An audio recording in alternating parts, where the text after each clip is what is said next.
Hola, ¿cómo están? Bienvenidos al programa Latidos de Vida Más Allá del Cáncer.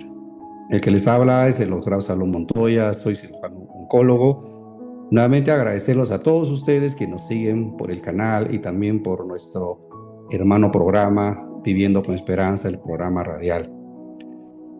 Los temas que tocamos siempre es sumamente importante para nosotros los profesionales de la salud, como también para todos ustedes a nivel de todo el mundo. Por tal motivo, este equipo con mucho cariño les pide que lo compartan, suscríbanse al canal, den like y activen la campanita de notificaciones que les va a avisar pues en cuanto podamos emitir un nuevo video.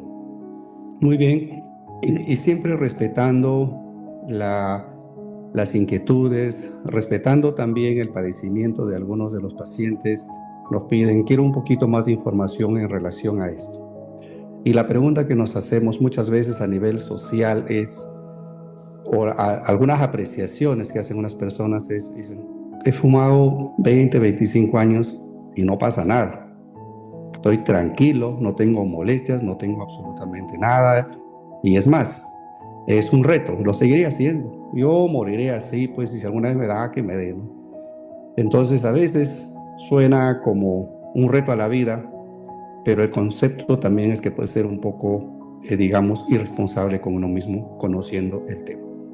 Y es así que el día de hoy vamos a desarrollar el tema que es el cáncer de pulmón. Cáncer de pulmón, porque mientras haya aliento, siempre hay una historia que merece seguir latiendo. Cada diagnóstico es un punto y seguido, no el final de la historia. Muy bien, como siempre, para ponernos en el contexto, vamos a decir que a nivel mundial se diagnostican aproximadamente 2,5 millones de nuevos casos al año, según reportes del 2022, con una mortalidad de aproximadamente 1,8 millones. En nuestro país se ha registrado algo de 72,827 nuevos casos con una mortalidad de 35,000. Prácticamente, si lo miramos, 35,000 a 36,000, prácticamente equivale a un casi 50% de mortalidad. En nuestro país también el cáncer de pulmón se localiza dentro de los 5 cánceres más frecuentes y eso amerita obviamente un repaso como debe ser de concientización. Muy bien, ¿y qué es el pulmón? Un poquito de anatomía, son 2 órganos que se encuentran en la cavidad torácica. Tenemos un pulmón derecho y un pulmón izquierdo. El pulmón derecho está dividido en 3 lóbulos, superior, medio e inferior, y el pulmón izquierdo tiene 2. En relación al tamaño, más o menos los pulmones miden 26 centímetros de alto por un 15 centímetros de una distancia anterior-posterior, o sea, de delante hacia atrás. Eso es el promedio, entendiendo que el pulmón derecho anatómicamente es un poquito más grande, incluso pesa un poquito más, en promedio 600 gramos, en relación al izquierdo que pesaría 500 gramos. Muy bien. ¿Cuál es su función del pulmón? Porque es lo importante. Todos sabemos que lo importante es la respiración, el intercambio gaseoso que se da entre el O2 y el CO2, que nos permite pues mantener la vida prácticamente. Tiene sus funciones de ventilación, ¿no?, de perfusión y de difusión del aire. No, eso es. Pero detalle importante es que el pulmón, al ser un órgano que recibe todo lo que viene de afuera, obviamente está susceptible a todo. Eso explica pues la vulnerabilidad que tiene ese tejido de las agresiones que puede ingresar por medio del aire y algunas partículas, polvos, gases, el tabaco, etcétera, etcétera, que ingresa y lesiona esa capa interna que se llama el epitelio. Adicionalmente también se le conoce como el árbol bronquial. Es como un árbol con un tronco y las ramas. Es por eso que tenemos un bronquio principal, que es el más grueso, que viene ya desde la tráquea, un bronquio principal. Hay lo que se les conoce como los bronquios principales, ¿no? cada vez se van haciendo más delgaditos, luego vienen los bronquios lobares, que son de los lóbulos que hemos conversado, luego vienen los segmentarios, luego los bronquiolos y los alveolos. El alveolo es la unidad funcional, es esas celdas como un panal de abeja que permite la respiración. Muy bien, entonces ya no estamos en el contexto de lo que es un poquito la anatomía, un poquito la fisiología, y vamos a ver ya cuáles son los factores de riesgo que nos llevan a desarrollar un cáncer de pulmón. En primer lugar, responsable más o menos del 80 al 85% es el tabaco. Y eso explica tanto en el fumador activo como en el fumador pasivo, ¿no? Se habla que el que más, digamos, daño se produce es al fumador pasivo. ¿Por qué? Porque absorbe directamente el humo, directamente. Mientras que algunos cigarrillos tienen filtros y eso per se disminuye un poco, digamos así, la ingesta de estos factores tóxicos. El cigarrillo tiene un montón de componentes tóxicos, entre ellos lo más importante pues es el formaldehído, que es, en otras palabras, es el formol. Tiene pues la nicotina, que es un activo, tiene algo como brea, etcétera, etcétera. Eso lo vamos a ir viendo en otros escenarios. Muy bien. También el pulmón está expuesto a ciertas sustancias, a ciertos gases. Uno de ellos, lo más importante, es el radón. ¿Qué es el radón? El radón es un elemento químico que se encuentra entre las rocas y los suelos y es una desintegración natural del uranio. Entonces, este gas es el que se encuentra en los subsuelos, entonces puede ingresar por las grietas hacia los hogares, los edificios, tanto por los pisos, tanto por las paredes, por los techos, etcétera. Y eso puede producir. Incluso al encontrarse en el subsuelo, puede contaminar el agua. Y por eso la contaminación. Otro también es la contaminación propia del aire en el sistema que vivimos. Bueno, esto ya es una cosa que va más allá de lo que nosotros podemos controlar. La polución diaria, donde hay pues óxidos, hay petróleo, ¿no? Esto contribuye bastante. Otro, por decir, la contaminación del medio ambiente, que con todo lo que es la industria, es muy difícil controlarlo, ¿no? Algunas ocupaciones, expresiones ocupacionales también nos puede llevar, como por decir la contaminación con el asbesto, ¿no? Que gracias a Dios hay un control en ello. Los asbestos mayormente se encuentran utilizados en la construcción, ¿no? Están en los tubos, en las caleras, están en los techos, están en los frenos, en los líquidos de embriague, etcétera, etcétera. Entonces acá es importante, en cuanto a ello, pues conocer adecuadamente y no exponerse, como vamos a ver posteriormente. También enfermedades pulmonares crónicas, como por decir las EPOC, se llama la enfermedad pulmonar obstructiva crónica, de una manera puede llevar a una fibrosis pulmonar y puede incrementar el riesgo. El antecedente familiar es sumamente importante, que tenemos que considerar también. He dicho, siempre hay esa predisposición familiar y tenemos que tenerlo presente. Muy bien. Entonces, si nosotros tenemos un paciente que es expuesto a todo ello, o si tenemos esos factores que lo vemos en el día a día, ¿cómo podemos prevenirlo? Y en eso existen dos situaciones importantes que están en relación a un factor poblacional, o sea, está en relación a lo que nosotros podemos hacer como civilización, digamos así, el cuidado del medio ambiente, evitar pues el calentamiento global, etcétera. Y lo otro también de forma individual. Hemos dicho que el tabaco es digamos, el factor principal del cáncer de pulmón. Entonces, ¿cómo controlar el tabaco? Se ha hecho múltiples campañas de cesación, se ha hecho regulaciones, se cobran impuestos, pero incluso ya ahora se ha dejado como que una decisión muy personal. Incluso ustedes ven que en las mismas cajetillas de los cigarros, el envase dice pues que fumar es dañino para la salud. O sea, se hace muchas cosas, pero sigue introducido en una sociedad, porque detrás de todo eso hay dependencia y también pues hay que entender que hay mucho negocio, ¿no? Entonces, estas campañas han disminuido, sí, pero no se puede frenar definitivamente, ¿no? Se han impuesto también de forma preventiva políticas de aire libre, ¿no? Aire limpio, aire libre, pero eso es para reducir pues, las emisiones industriales en el transporte, monitorear constantemente todos estos factores, pero es poco probable, ¿no?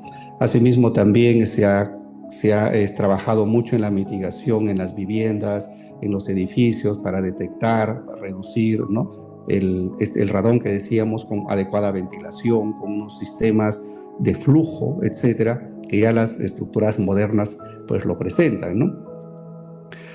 También es importante, si hablamos de contaminación, digamos, ocupacionales, pues el uso de las EPPs es valioso, y a eso pues nosotros, gracias a Dios, en un pequeño espacio que hemos tenido, logramos sacar esa ley, ¿no? que da el derecho a los trabajadores a tener acceso a los EPPs, a los equipos de protección personal.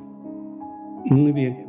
La, lo que interesa ya como sistema es hacer una detección. ¿Cómo vamos a prevenir? Primero, disminuir factores de riesgo con concientización y con estos sistemas que estamos conversando.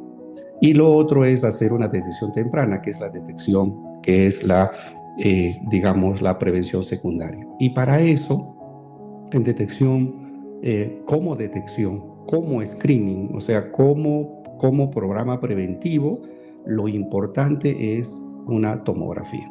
Lo importante, eso es lo valioso, eso es lo estándar, que hacemos una tomografía en pacientes o en personas que están entre los 50 o los 80 años, y adicionalmente, bueno, en fumadores, ¿no? Fumadores, y adicionalmente, incluso a esas edades, aquellas personas que han dejado de fumar de hace 15 años. Bueno, eso es lo que está establecido, pero como programa, ¿no? Que podemos hacer. Pero si lo miramos desde el punto de vista individual, todos podemos tener acceso a hacerse esto de forma, digamos, voluntaria, yendo a una institución, ¿no? Lastimosamente, los programas de screening aún no funcionan, porque ustedes han visto, si estoy hablando de tomografía, ¿no?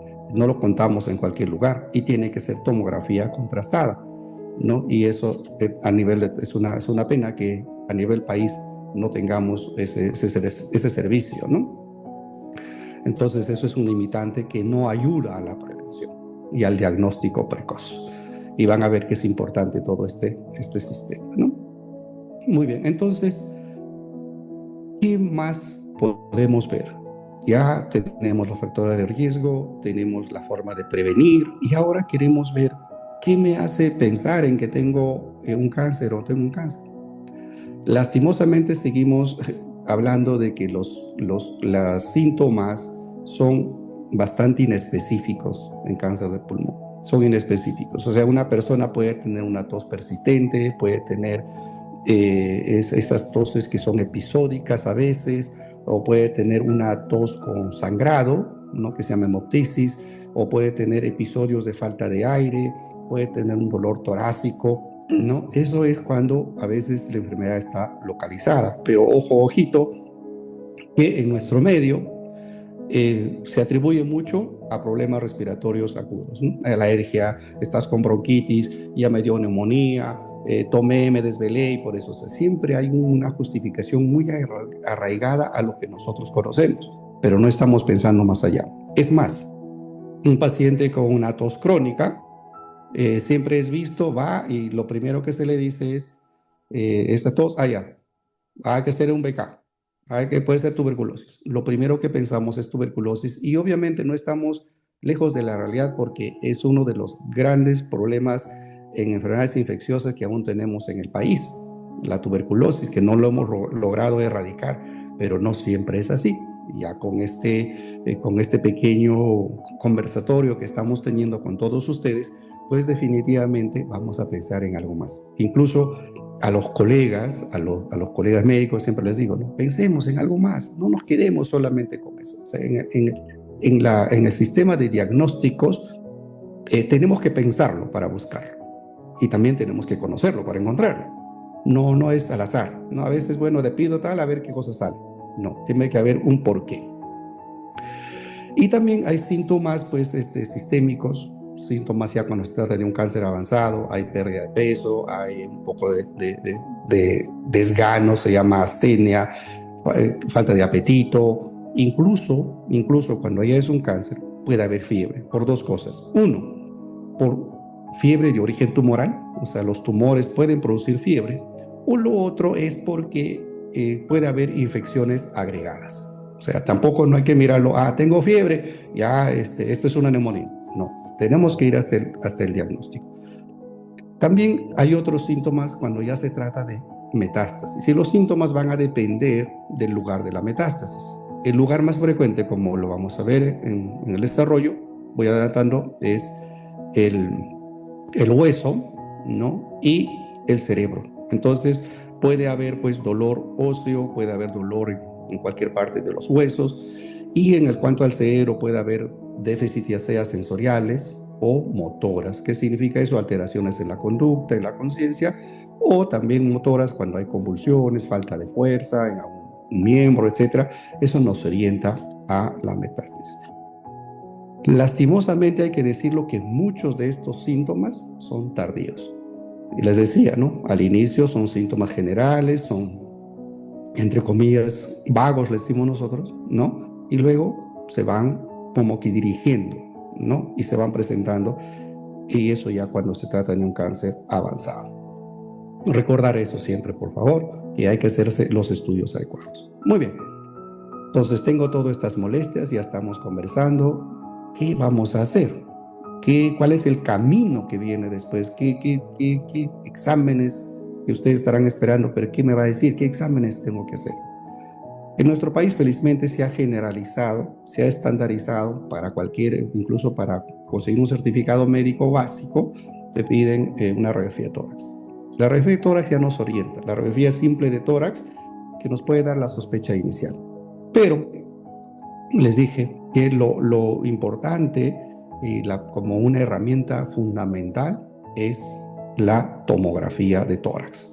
Una tomografía que es la primera herramienta de digamos, de buscar el cáncer de pulmón. Y sobre todo, estas tomografías tienen que ser más, digamos, dirigidos en pacientes que tienen alto riesgo. O sea, en otras palabras, en personas asintomáticas sin antecedentes de cigarrillo, radiografía de tórax. En antecedentes con cigarrillo, ya sea activo, que fuma, o pasivo, que recibe el humo, sería la tomografía. Y adicionalmente en el diagnóstico se puede hacer pues el PET-CT o el PET-scan, que nos permite no solamente ver la localización de la enfermedad o el tamaño o la extensión, sino también nos permite ver si hay compromiso de los ganglios, de otros órganos, etc. Entonces, si yo tengo ya la tomografía, la radiografía o la tomografía, también a veces cuando es una imagen velada, por decir, cuando nos vemos en la radiografía de tórax, también se puede hacer una ecografía de tórax para determinar si eso es un componente sólido o es un componente líquido. Entonces, ya nosotros nos hemos organizado en cuanto a la sintomatología, en cuanto a las imágenes, y ahora tenemos que ver qué vamos a hacer con esas imágenes. Y acá es algo relativamente sencillo de dirigir. Si nosotros en la tomografía tenemos una lesión central, o sea, una lesión que está cerca a los bronquios, central cerca a un bronquio, se puede hacer una broncoscopía, una fibrobroncoscopía, que lo hace el neumólogo, ¿no? Una broncofibroscopía, y por ahí con una agujita tomar una muestra. Se hace lavado bronquial, se hace cepillado, se hace biopsia transbronquial a esa lesión. Pero ¿qué pasa si hacemos los estudios y está lejos, hacia la periferia, hacia los bordes, ¿no? Ahí está la lesión. Lo que tenemos que hacer es una biopsia con guía tomográfica. Sí, se llama biopsia por estereotaxia. Se ingresa con una agujita, guiado por la tomografía, se centra y se toma la muestra. Recuerden que siempre lo que nosotros queremos es un diagnóstico patológico. Queremos tener un diagnóstico patológico, por eso la muestra es importante. También ¿Qué pasa si en la imagen encontramos líquido? Entonces ahí las cosas van a cambiar un poquito en la apreciación, pero sí retiramos, podemos retirar el líquido. Si hay un poco de líquido, hacemos una punción en el tórax, retiramos el líquido, hacemos la citología. Si hay más líquido, hacemos lo que se llama block cell, ¿no? O sea, se hace unos estudios especiales. ¿Qué pasa también? Si hay líquido, se puede aprovechar en retirar y tomar una biopsia de la pleura. Entonces, eso mayormente se ve, por decir, en cánceres, o se ve en cánceres avanzados o en un cuadro infeccioso como la tuberculosis. ¿Y qué pasa si hay mucho líquido? El pulmón está prácticamente invadido, lleno de líquido, no permite respirar. Ponemos un tubo de drenaje pleural, así se llama, para evacuar todo el líquido y adicionalmente estudiamos ese líquido. O sea, en otras palabras, evacuamos el líquido, mejoramos su condición clínica y estudiamos para ver qué tratamiento va a dar. Y eso básicamente, ese líquido ya está es clásico o en cánceres avanzados de pulmón. Hay algunos estudios adicionales que hacemos, como las pruebas moleculares, básicamente lo hace el patólogo, la prueba molecular lo hace el patólogo porque es importante para el tratamiento, lo vamos a ver después. Y los marcadores. Los marcadores tumorales son marcadores en sangre que hacemos el cifra 21-1, así se llama, el UCE y el CEA. Recordar que estos marcadores nos sirven para monitoreo, nos sirven para ver la respuesta a los tratamientos, nos sirve para tener una presunción de que puede estar regresando, o sea, la recurrencia, pero no es específico para cáncer. Recordar que no hace diagnóstico. Adicionalmente, hay una prueba que se llama la biopsia líquida o el DNA. Esto es un estudio que se toma una muestra de sangre, va al laboratorio, se separa el componente de la sangre misma de los componentes sólidos con el plasma, se estudia el plasma y ahí se va a determinar el ADN tumoral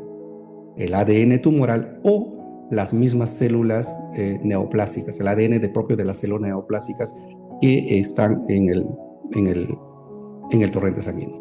Es importante este estudio, obviamente que falta mayor difusión. Bien, entonces, avanzando un poquito más, ya vemos que ya tomamos la muestra, lo vamos al patólogo, el patólogo lo estudia y él va a clasificar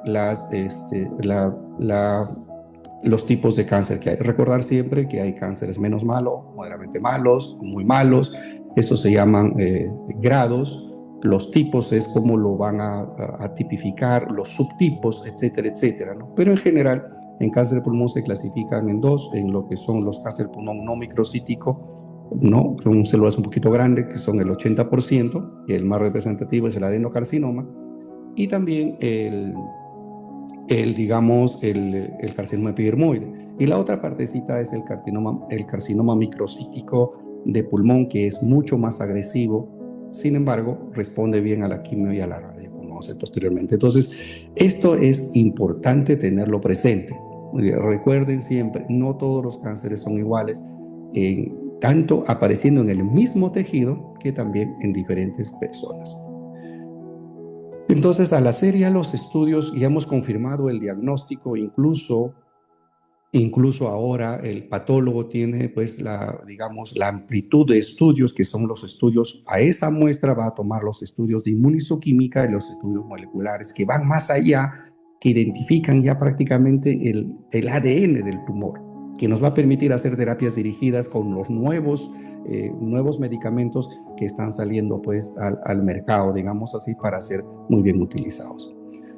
Bien, entonces ya tenemos estudios de imágenes, tenemos estudios de patología y ahora tenemos que ver en qué estadio está, o sea, cómo está la enfermedad, porque de eso dependen los tratamientos.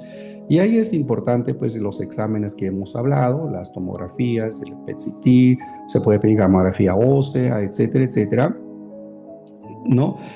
Y recordar siempre, estudios de detección de enfermedades, todo el cuerpo. Si es tomografía, es todo el cuerpo, sector por sector. Pero mientras que el PET-CT o el PET-scan es todo el cuerpo, digamos, el contexto del examen es todo el cuerpo, ¿no? Todos los estadios siempre es 1 al 4, el 1 es el localizado, el 2 y el 3 es el localmente avanzado, el que está en el pulmón, y el 4 es el metastásico, que siempre lo hemos dicho. Bien, entonces, ahora un poquito hablar de los tratamientos. El tratamiento es bastante largo, es multimodal, se puede usar los tratamientos, digamos, tanto la cirugía, la quimioterapia o la radioterapia se puede usar en cáncer de pulmón. Esto es lo bueno que nos permite hacer, ¿no? En forma general, en forma general, el tratamiento va a depender del tipo, de la histología. Recuerda que uno es menos agresivo, otro es más agresivo. Del estadio clínico, hasta dónde se fue. También del perfil molecular, algo que me dice el patólogo, qué más ha encontrado el patólogo para hacer un tratamiento multidisciplinario. Y algo que no lo consideramos mucho, pero que ahora, o sobre todo los cirujanos lo vamos viendo, son los componentes o las comorbilidades, el estado general de un paciente. ¿Qué cosa más tiene? O sea, por decir, ese paciente, pues, desde el punto de vista de la enfermedad, puede ser operable, sí, pero si tiene diabetes descompensada, hipertensión descompensada, antecedente de infarto de miocardio, o sea, el corazón, o tiene un problema renal, tiene un problema en el hígado, etcétera, etcétera, no hace posible. Y si también tiene un limitante funcional, ¿qué pasa si un paciente tiene una enfermedad pulmonar obstructiva crónica? O sea, ¿qué pasa si es que eso conlleva a que tenga una fibrosis pulmonar? ¿O qué pasa si es que, en otras palabras, tiene ya un patrón disminuido en cuanto a la ventilación, en cuanto a la respiración, restrictivo? O sea, en otras palabras, no respira bien, le falta el aire, o no puede hacer esfuerzos mayores, o depende de oxígeno. Entonces, por más que sea operable desde el punto de vista del contexto de la enfermedad, no lo podemos hacer. O si está en mal estado general, tampoco lo podemos hacer. Entonces, miren, qué importante es la calificación del estado general de un paciente. Entonces, si estamos en condiciones óptimas y la enfermedad es resecable, pues lo que tenemos que hacer con fines de controlar la enfermedad o curar la enfermedad es la cirugía. Y la cirugía es realizar la resección de ese segmento o de ese lóbulo donde está la lesión. Se llama lobectomía. O sea, no se trata de sacar el tumorcito solamente, ¿no? Sino tenemos que sacar todo el área. Recuerden que en este caso lo que tenemos que hacer es dejar márgenes libres. Y si es como un árbol, yo quiero retirar, encuentro un tumor en una rama, tengo que retirar toda la rama, desde el tronquito, digamos así, ¿no? Desde la base. Entonces, eso es el fundamento por qué se retira el lóbulo completo del tumor que está comprometido. Pero adicionalmente, al tratarse de cirugía oncológica, ¿no? Tenemos que retirar los ganglios de ese pulmón, los ganglios del hilio pulmonar que corresponde anatómicamente hablando, ¿no? Porque si no, la cirugía es insuficiente.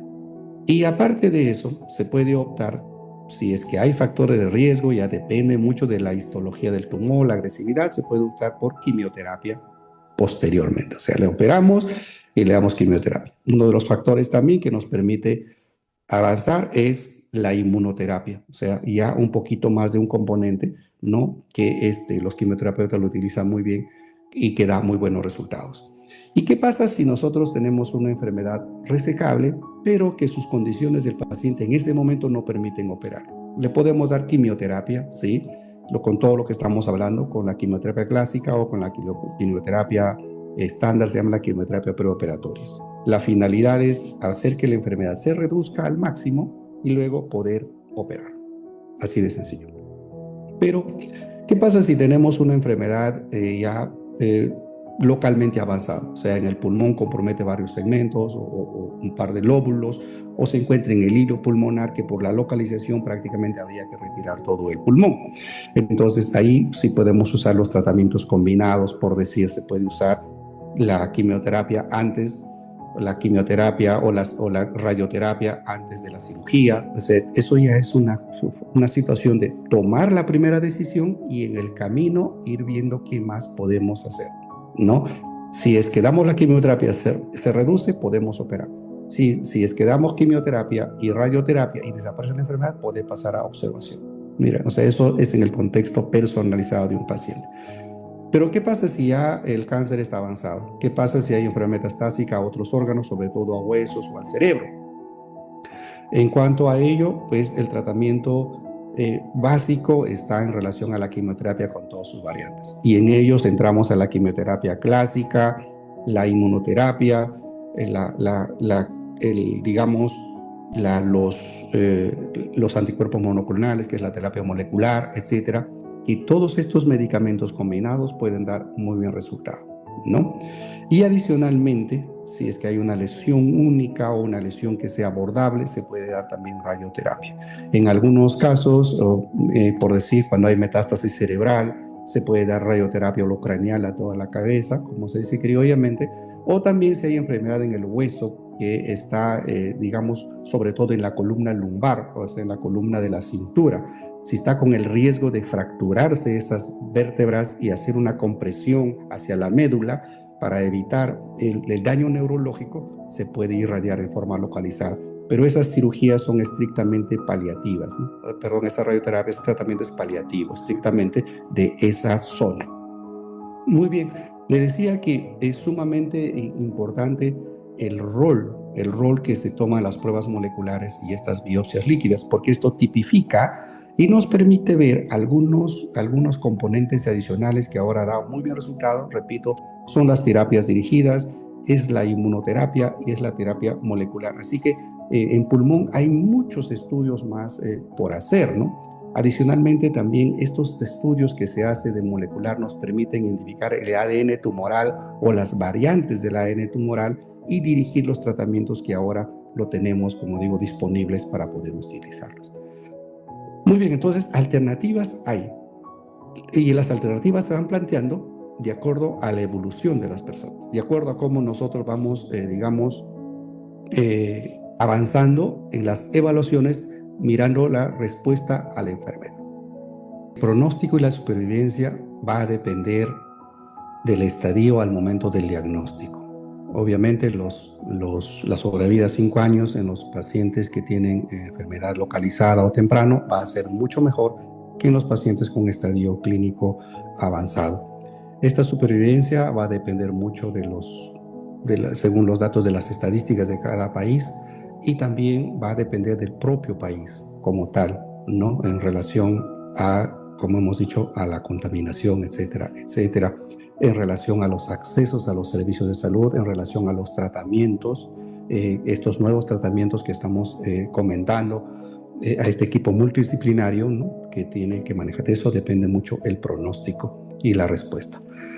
Bien, en cuanto a secuelas, obviamente al ser un patrón respiratorio, los pacientes van a tener falta de aire crónica, que se llama disnea crónica, pueden tener esa insuficiencia respiratoria, dolor torácico, fatiga, sobre todo cuando se opera y se reduce la capacidad del pulmón.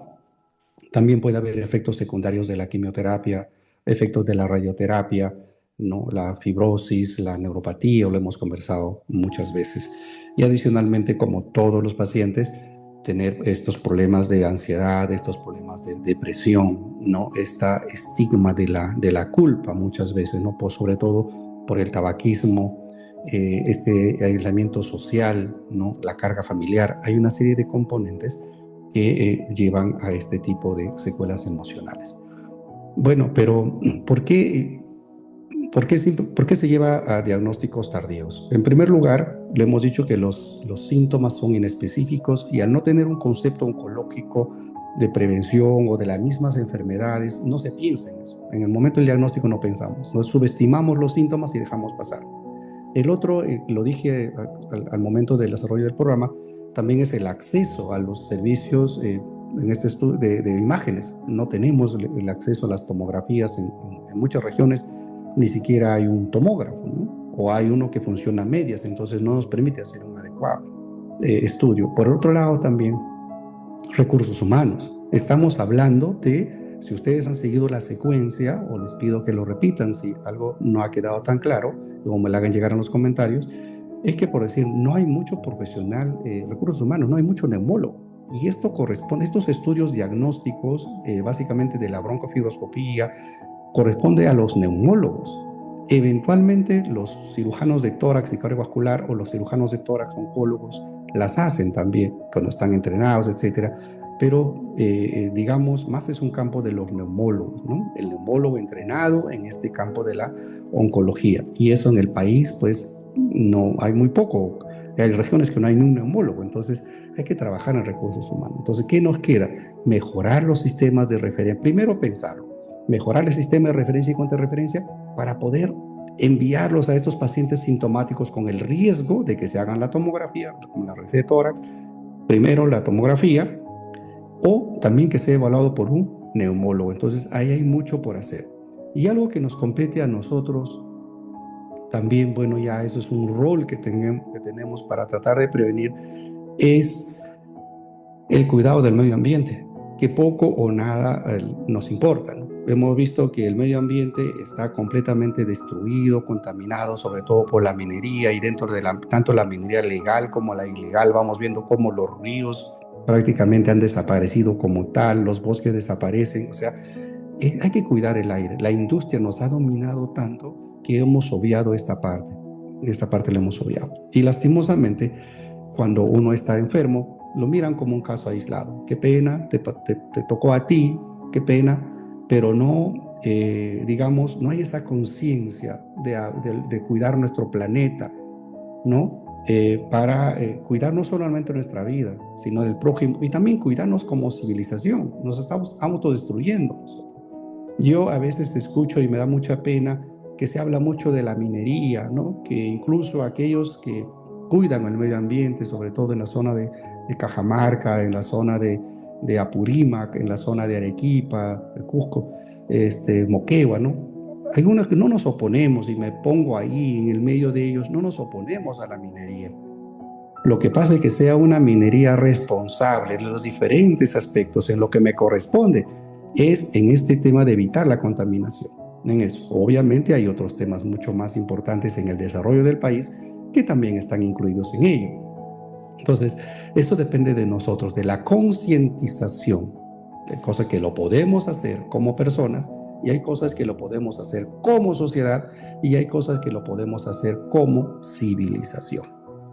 Muy bien, entonces, dicho estas pequeñas palabras, pues decirles que nuestro compromiso es cuidar el aire que nos da vida. Eso es. Y valorar cada segundo que Dios nos da como un regalo. Recordarles que esta información es valiosa, que lo compartan y que realmente de repente con la información que vamos a dar, con lo pequeño que podemos hacer, de repente podemos salvar varias vidas.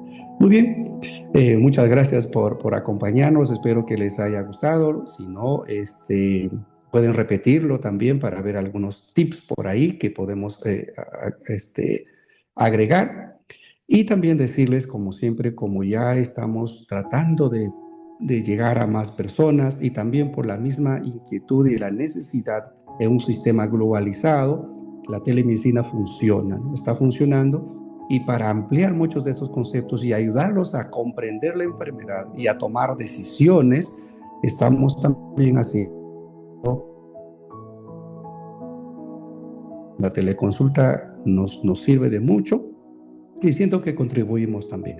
Si lo desean, una orientación mía, pueden comunicarse al WhatsApp y con gusto la vamos a atender. Un equipo detrás mío que trabaja arduamente en estos programas. No es que soy yo solamente, sino hay que felicitar a este equipo que desinteresadamente nos están apoyando. Así que compartan la información, denle like, suscríbanse. No se olviden también de seguirnos por el Facebook. No se olviden de seguirnos en el programa de radio Viviendo con Esperanza. Así que muchas gracias y bendiciones. Nos vemos pronto. Chao.